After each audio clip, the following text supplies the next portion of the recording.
Yeah. Like I said, 21 was Zombie U for mine. So, Corey, what's your number 20?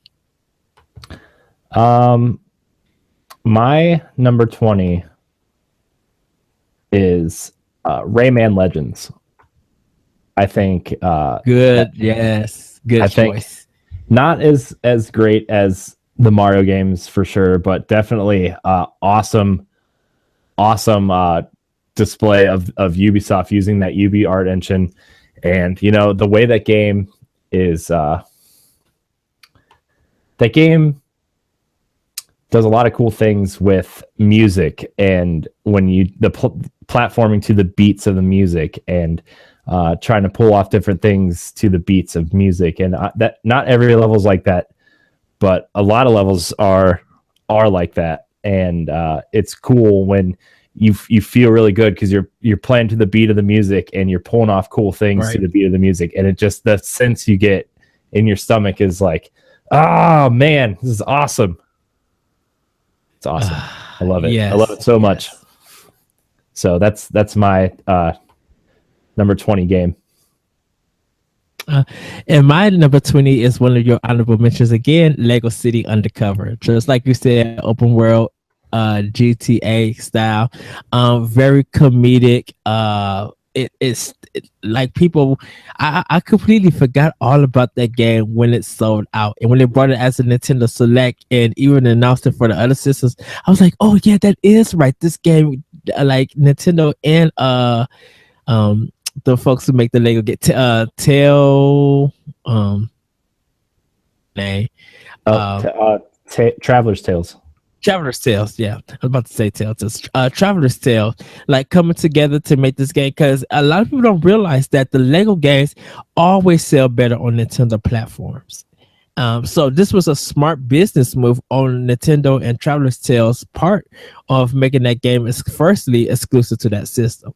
And so I mean, I'm going to be picking it up also for like the 1999 Nintendo Select, because I did miss it and I didn't have my Wii U just yet when it first came out. But I can't wait to play this game. It's so good. But that's number 20 on my list. Nice.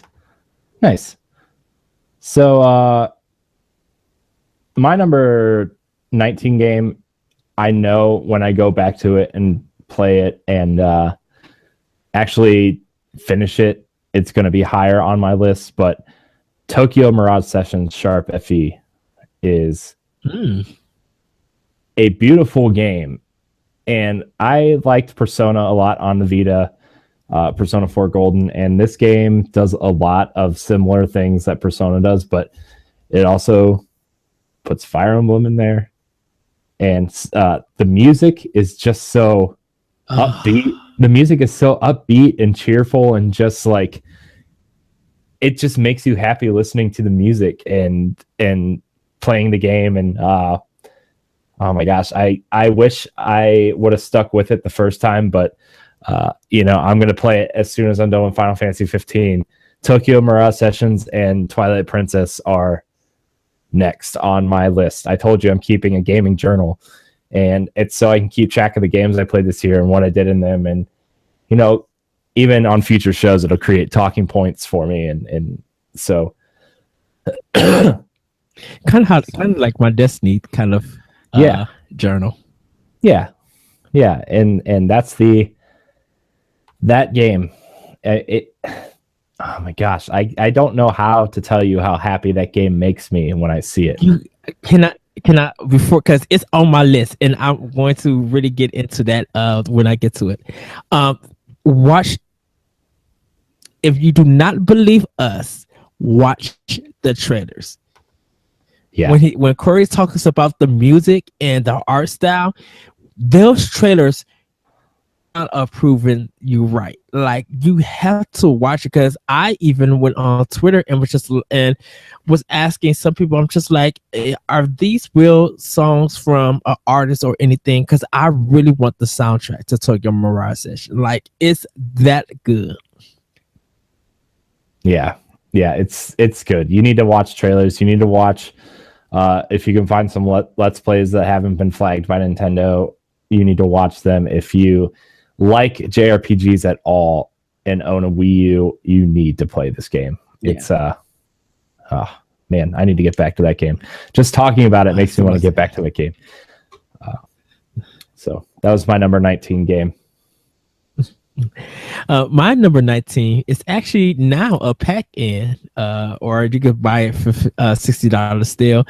New Super Mario and Luigi Brothers Wii U. Yeah. New Super Mario Brothers Wii, great game, fantastic level design. This game takes it to another level. Like it's beyond beautiful. The platforming and game design is still challenging. It's just it varies on how you want to approach it. Still with 4 players. If you want it easy, it could be easy. If you want it difficult, it's going to be difficult. Luigi Brothers Wii U is it's the Super Mario Brothers 2 Japanese version on NES difficulty. And I'm glad whatever they charged when it first came out, because my mom, she actually has both versions. She has New Super Mario Brothers by itself, and then she has Luigi Wii U separate. It's difficult. Yeah. And if you think that Mario games are only for kids, play one. Play this game, and you will see how challenging both games are, especially Luigi U. So that is my 19th pick. I love both of those games. I love the challenge. There's something about me controlling Luigi and Mario, and knowing how to use both characters, because you can't use both of them at the same time. Like my friend playing your skill of playing Mario is going to be way different on how you do Luigi. Yeah. Oh yeah, for sure. But yeah, I totally agree with you. That game is, it's hard. That's that's the one thing I can say about the game is like, you think the later levels of a traditional Mario game are hard. Wait till you play this. It's just, yes, it's have fun. I don't really know what to tell you. It's hard. Be prepared, because this is the 2-player Dark Souls. Yeah, that's how I compare it to. It's hard, and like the timer on the levels is shorter too. So like, not only is the level more difficult, but you also have less time to finish. You got 100 seconds. Run. Yeah, just run, run. Yeah, good pick, Ed. Good pick. My number 18 pick is also a platformer. Donkey Kong Country Tropical Freeze. A little disappointed that it wasn't a Metroid game that Retro was working on, but those Donkey Kong games are really good, and that game is no joke. It's relatively hard, also, especially later in the game. It's I like it a lot. I like the art direction in some of like the shadow levels. Goodness. I think the verticality of the levels works well. What was Retro thinking when they went into this game with art? Like I love the Donkey Kong Country Returns on Wii, but this game is beyond gorgeous. And I'm like, for a 2D game, they took the artistry to like another, I keep saying another level, but everything pops. Yeah. And it looks so good. And it's just like, you talking about, now I said Luigi U was difficult. Tropical Freeze is Dark Souls plus hard. Platform, like your platforming skills are going to be tested. Yeah, and even your platforming skills. And even if you nail a jump, like if you're nailing a jump and you're like, yeah, I nailed that jump, there's an enemy up top throwing something at you, or like a cannon in the background shooting cannonballs at you, and they can hit you when you nail a jump and knock you off, and you're just like, dang it, and you just watch them blink and fall to the ground, or like run away, and you start playing as Diddy Kong, or it's just like, come on, man. Yes. So I mean, the game is worth the investment. I love Tropical Freeze, and I love going back and playing that game and getting my tail beat because I sometimes gotta remind myself that my platforming skills need to be at another level. So only way to get it to get my platforming skills to that level that I need, play Tropical Freeze. That just does it straight justice. Yeah. So that's my 18 game. What's your 18 game, Ed? It's going to shock a lot of people. Star Fox Zero. People say that this game was disappointing. People have different views and stuff about it. But I love the fact of the gameplay mechanics on how it feels like. Talk about immersion in the game. Immersion is not sitting down on a bed or on a couch and playing with a controller. Immersion to me is not just VR only and getting that feel. What Nintendo and Platinum did was fantastic with Star Fox Zero. That you have to, have you ever thought of being a pilot or ever actually like getting that feel on how it feels to be in even let's take Star Wars for example, to be in a cockpit like that and fly around, you just can't look at a TV screen and be like, oh, that's how it goes, and to be satisfied. They really immerse you into the action of this game, and you have to micromanage and be aware of what's going on with your surroundings. So you got to look up, you got to look down, you got to make sure fly at the right time, be able to line up your shots and stuff. Like if you were a real pilot or ever thought about it or even think about how the pilots in Star Wars felt, getting that little viewpoint, Star Fox Zero to me personally nails it. And then to get the Star Fox Guard as an added bonus, like in the box art is still beautiful. I still think it's one of the best box art of 2016. Like I completely enjoyed this game. So even if you feel like you're disappointed or anything, to me personally, Star Fox Zero is high on the mark of like a really great game. It might not be the Star Fox that some people wanted or you might want, but give it a try. I do recommend giving it a try. If you want to borrow it from a friend who got it or they'll sell it to you, take them up on that offer. But it is, to me personally, one of the top games on Wii U. That's why. But even though it's number 18, it's a recommended for me to play. Yeah, fantastic and all. I actually almost put Star Fox on my honorable mention list, and I actually almost put Star Fox Guard on my top 25 list because of how great those mini games are, or that mini game is, and like watching the security cameras and protecting things with that. It's just, I like that mini game a lot, and I thought it was smart to pack that in with it. And Star Fox Zero is one of those games that you're either going to like or you're not. It's not going to be one of those games where you're like, oh, this game's okay.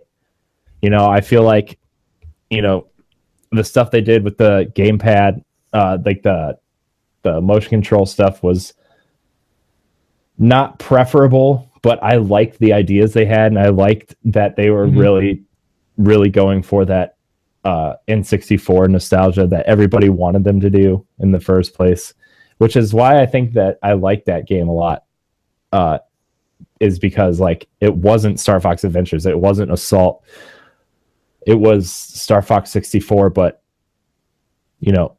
HD on the Wii U, and gave us a little extra bells and whistles, and the environments were I've never seen such pretty water in my life. Oh, and I gotta mention the anime short is, oh my goodness, the anime short, I want more. I was just like, I really want more. And I would say this for people who felt disappointed about it, you kind of got to realize what Nintendo was trying to do for Star Fox. Now, for a lot of people, top 10 disappointed lists and stuff, Star Fox Zero gets mentioned and is lower compared to No Man's Sky. So that says something about about is it wasn't that bad. It might have been disappointing in a certain way, but it wasn't disappointing as No Man's Sky. Yeah. This guy, but I'm just like, when something like that is on a lot of people's list, it, to me personally, I feel I'm not offended about that. Yeah. I still think like there's a lot of things I probably would have liked to see different about Star Fox, but at the same time, we got that Star Fox game that we've been asking for 20 years. So, Right. It was good to see that game. I'm glad that game exists, and like personally, I would still recommend it, Star Fox 64 over this one. But in terms of an HD, I would still say quality Wii U game. Like Star Fox is definitely a game you should at least check out, because those motion controls, they're not for everybody, but the people that like the motion controls will get this game and like it. And I think that's what I like about it is that it's one of the challenge that it makes you learn. Yeah, and when you have to learn to play the game different, like people, right? I like when games do that.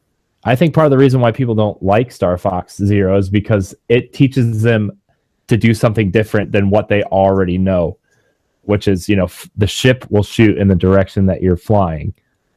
Well, no, it won't. You need to move the controller like, you would move a turret and aim, because you're not always going to be, flying in the direction that the enemies are, and you're going to need to take those enemies out.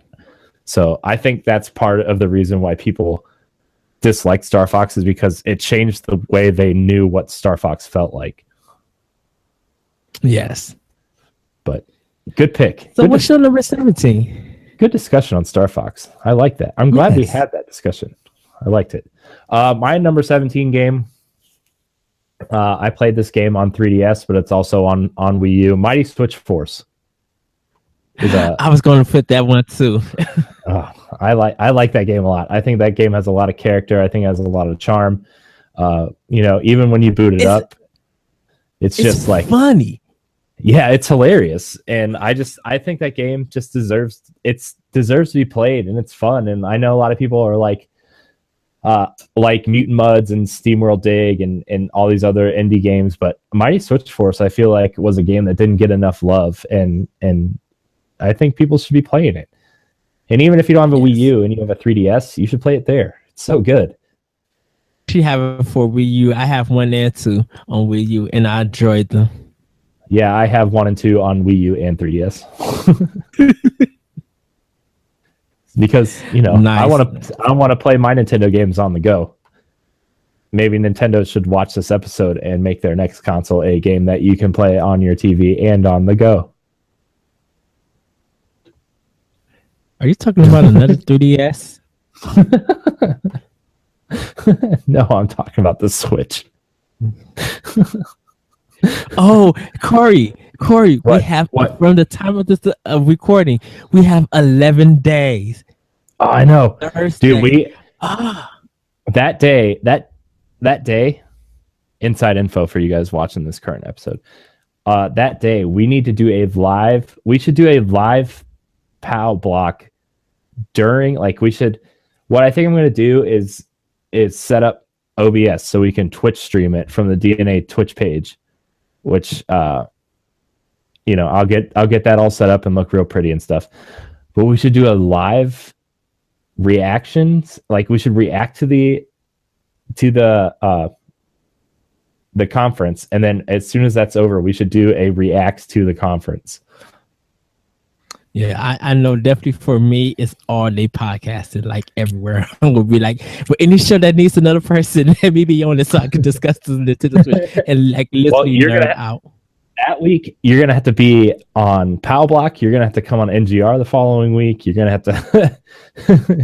Yeah, Optional Opinion, World 1-1. Yeah. Oh my gosh. It's going to be great. It's going to be amazing. Yeah. Oh. Sorry. I know this is a Wii U top 25 thing. What's your 17 game? Shovel Knight. And the reason why Shovel Knight is kind of like halfway middle of the list, great 2D platformer. Yacht Club, former members of Way Forward, just made a fantastic soundtrack. Is still awesome. I love the gameplay. I don't see the Mega Man comparisons in it like people are saying. I just think it's a good tale inspired. If you want to add that hop mechanic, how hop attack as one of the mechanics. Other than that, I'm like, it stands right on its own and it's still going strong. The day that it came out, it was a day one purchase, and I just love, like, I'm glad that for some people it got Game of the Year award, Game of the Year nominations and awards and stuff. And the game is still going strong, still selling out. And this is a game I just recently got it on my 3DS, and I'm playing it on there. And I think I still got to download the soundtrack. But it's such a good game, so polished. It met some delays and stuff, and the story behind it is like something that you need to read and hear from these developers. It's mind-blowing good. Like, all the hard work that they put into that game, I'm so glad they've been rewarded, being able to put it on multiple platforms and selling them, and continue to sell so well. But Shovel Knight, great gameplay, and the DLC for the game is free, and there's a lot of content. Yeah, there's so much DLC. I think Plagues of Shadows just came out, so I mean that's available, and it's free. Like, their DLC feels like all new games. Yeah, as long as the duration of Shovel Knight. Like, so this is a game, and when it came out, it was only $20. I know. $15 when it came out. I think, was it only 15? When it first came out. Oh my gosh! Dude, it's $20 for the physical copy, but for the digital, it was $15. Well, I mean, I've bought that game so many times that I don't even know. Like, I've probably given that company $100. Let's see, I bought it. Yeah, I bought it on Wii U. I bought it on 3DS. I bought it on PS4 because they had a bonus level in it for. I think they had the God of War boss, and then the Xbox version has the Battletoads in it. I had to. Yeah, it's amazing. I understand. Oh, Shovel Knight. Oh, that game's on my list further up too. So, but we'll get there later. It's quite a lot higher than that on my list. But number 16 for me. And yes, I did play the next couple games of mine on this list are on multiple platforms, but I did play all these games on Wii U. So, my number 16 game is Batman Arkham Origins. I still stand by that game is really good. I know a lot of people don't like it because it wasn't Rocksteady, and it was still like Arkham, but not really. It had a different voice for Batman and the Joker, but I still think Troy Baker's Joker sounds just like Mark Hamill's Joker. It's almost indistinguishable, I think. It was a cool story.